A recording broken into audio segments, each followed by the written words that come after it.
Assalamu alaikum class 9. How are you? Today we are going to discuss theory, law and principle. When a hypothesis is given a repeated exposure to experimentation and is not falsified, it increases biologist confidence in hypothesis. बेटा जब एक hypothesis जो है अब वो बन गई, उसे बार बार एक्सपेरिमेंटेशन से प्रूव किया गया और वो एक दफ़ा भी रिजेक्ट नहीं हुई, तो बायोलॉजिस्ट का कॉन्फिडेंस जो उस हाइपोथेसिस में बढ़ जाता है. इस तरह की हाइपोथेसिस जो है वो एक बेसिस बनती है दूसरी हाइपोथेसिस बनाने के लिए, और इस तरह की हाइपोथेसिस को कहते हैं theory. Such well supported hypotheses may be used as the basis of formulating further hypotheses, which are again proved by experimental results.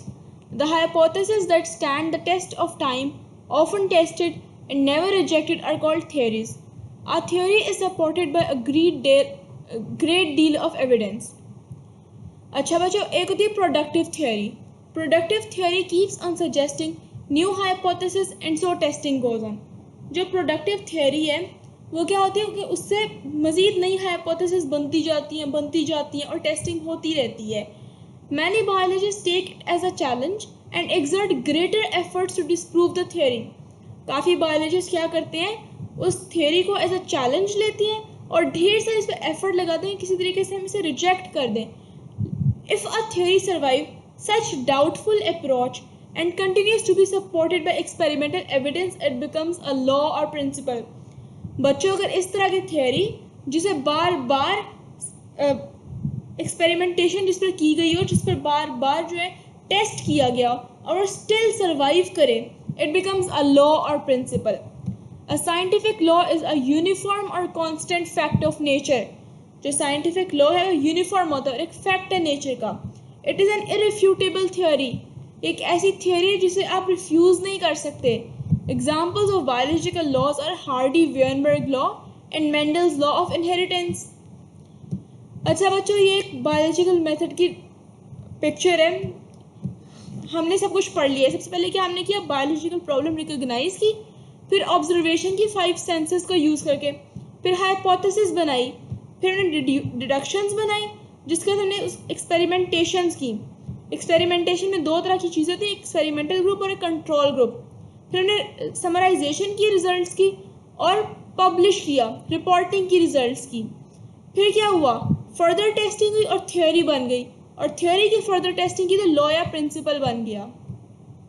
अब बच्चों नेक्स्ट टॉपिक है data organization and data analysis.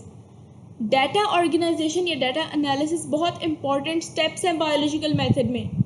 Data क्या हो सकते हैं, कोई सी भी इंफॉर्मेशन जैसे नेम्स, डेट्स, वैल्यूज़ जो ऑब्जर्वेशन एक्सपेरिमेंटेशन से बनाते हैं. डाटा ऑर्गेनाइजेशन. In order to formulate and then to test hypothesis, scientists collect and organize data. बच्चों को hypothesis बनाने के लिए, उसको टेस्ट करने के लिए साइंटिस्ट क्या करते हैं, डेटा ऑर्गेनाइज करते हैं. Prior to conducting an experiment, it is very important for scientists to describe data collection methods. एक एक्सपेरिमेंट करने से पहले साइंटिस्ट जो है वो डिस्क्राइब करता है कि डाटा कलेक्शन मेथड क्या है. वो क्या कहते हैं, वो क्वालिटी एक्सपेरिमेंट की इंश्योर करता है. Data is organized in different formats like graphics, tables, flowcharts, maps, diagrams. Data को organize करने के several ways हैं.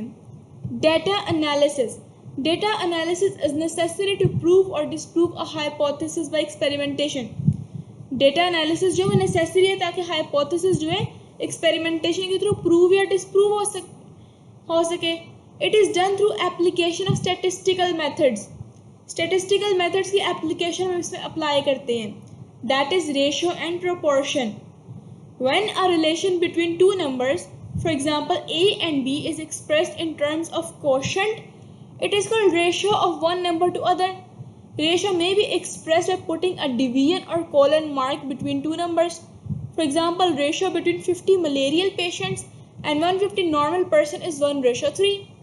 बच्चों, जब हम किसी भी 2 क्वांटिटीज़ को कोई क्वोशंट, डिवीजन या कोलन से सेपरेट करें, एक्सप्रेस करें, तो उसे रेशो कहते हैं. Proportion means to join 2 equal ratios by sign of equality. Proportion क्या है कि 2 रेशियोज को हम इक्वल के साइन से जोड़ते हैं. For example A/B is equal to C/D, ये प्रोपोर्शन है दो रेशोज की। प्रोपोर्शन को हम डबल कॉलम से भी एक्सप्रेस कर सकते हैं। When 3 values in proportion are known, fourth value calculate हो सकती है। फॉर एग्जाम्पल बायोलॉजिस्ट कैलकुलेट करते हैं how many birds will get malaria when he allows infected mosquito to bite 100 healthy sparrows. उसने नोट किया कि जब उसने 200 मॉस्किटोज को अलाउ किया कि 200 स्पैरोज को काटे तो 14 get malaria. Now he uses proportion rule. Statistics जो है ना बेटा एक बड़ा इंपॉर्टेंट वे है डेटा को समराइज करने का through calculation of mean value. ये स्टेप बहुत इंपॉर्टेंट है क्योंकि ये रॉ डेटा को इंफॉर्मेशन में ट्रांसफॉर्म करता है जो फर्दर समराइज करके रिपोर्ट्स रिजल्ट करते हैं। Mathematics as an integral part of scientific process. बच्चे जो बायोलॉजिकल मेथड है उसमें हम अप्लाइड मैथमेटिक्स को यूज़ करते हैं ताकि हम बायोलॉजिकल प्रॉब्लम सॉल्व कर सकें। जो मेजर बायोलॉजिकल प्रॉब्लम्स हैं जिन्हें मैथमेटिक्स अप्लाई करते हैं वो क्या हैं? Gene finding, protein structure, protein protein interaction etcetera. Bio informatics बच्चों एक बहुत वास्ट और बहुत मॉडर्न एडवांसिंग फील्ड है बायोलॉजी की, जिसमें हम कंप्यूटेशनल और स्टैटिस्टिकल टेक्निक्स को अप्लाई करते हैं। So students, we have completed our chapter. In case of any query, please ask